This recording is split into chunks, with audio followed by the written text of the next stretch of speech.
दंडवत प्रणाम। श्री क्षेत्र भडगाव या ठिकाणी मी आलेलो आहे। हे गावाच्या मध्यभागी स्थान आहे। थोडं सापडायला अवघड जातं जुन्या शहरात, जुन्या गल्लीत असल्या कारणाने दंडवत त्या ठिकाणच्या महत्त्वाच्या आलेलं आहे ते आपण बघूया, स्थानाचं दर्शनही घेऊया।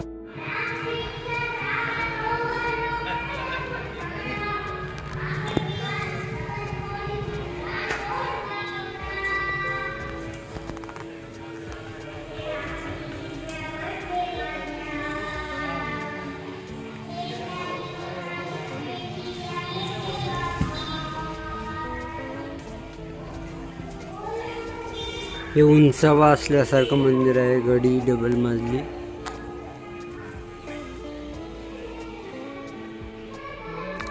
शहराच्या मानाने आणि जुन्या पद्धतीमुळे खूप छोटंसं मंदिर आहे।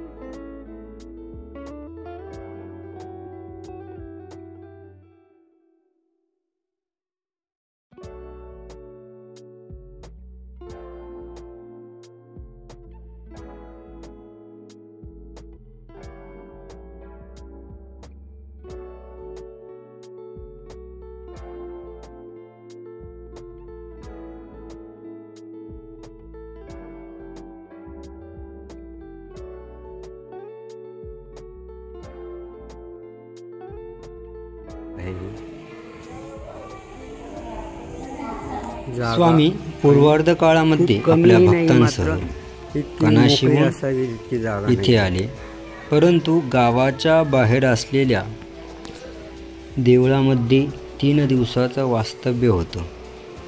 तिथे खूप रचमच गोंधळ असल्याने स्वामी या ठिकाणी राहण्यास आले आणि 7 दिवस स्वामींचं वास्तव्य येतं होतं। या वास्तव्य काळामध्ये अनेक महत्त्वाच्या लीळांचा संदर्भ इथे येतो। जसं त्या गावाच्या बाहेर असलेल्या वसईमध्ये स्वामींना अवस्थान असताना स्वामी इंद्रभट्टांना वसईमध्ये न येण्यावरून भटाचार्यांची गोष्ट सांगतात। इंद्रभट्टांचं जे पूर्वीचं नाव नागदेव होतं त्यावरून त्यांना इंद्री हे प्रासादिक नाम करतात। इंद्रभट्टांना तांबूळचा प्रसाद देतात। इंद्रभट्टांच्याच पत्नी असलेल्या गौराईसांना पंचराण्याचा मुख्य नायक म्हणतात। गौराईसाला निद्रा आली असताना इंद्रभट्ट रागवतात, त्यावरून स्वामीही इंद्रभट्टांना रागवतात। महादाईसांच्या उपहाराचा आणि दृढनिश्चयाने मिळवलेल्या वस्त्राचाही स्वीकार करतात। साधाला बाईसा रागवल्यानंतर पूजा करण्यातली त्यांची अज्ञानता आणि त्यावरून साधा कशा साध्या आहेत हे स्वामी सांगतात। उमाईसांना द्वारकेला पाठवतात आणि साधांचे काका जेदा काकोस त्यांना द्वारका दर्शन करवतात। पद्मनाभीला क्षौर करू देत नाहीत।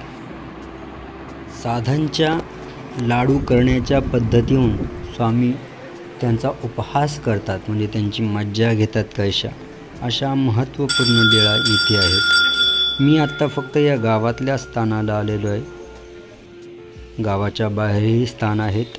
आम्हाला इथे रात्र झाल्याने वेळेअभावी तिथे जायचं राहून गेलेलं आहे।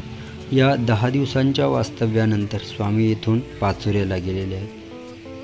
स्थानाजवळजवळ 11 स्थानं म्हटले गेले, मात्र उपलब्ध फक्त 2च आहेत आणि बाकी 9 स्थानं अनुपलब्ध झालेली आहेत।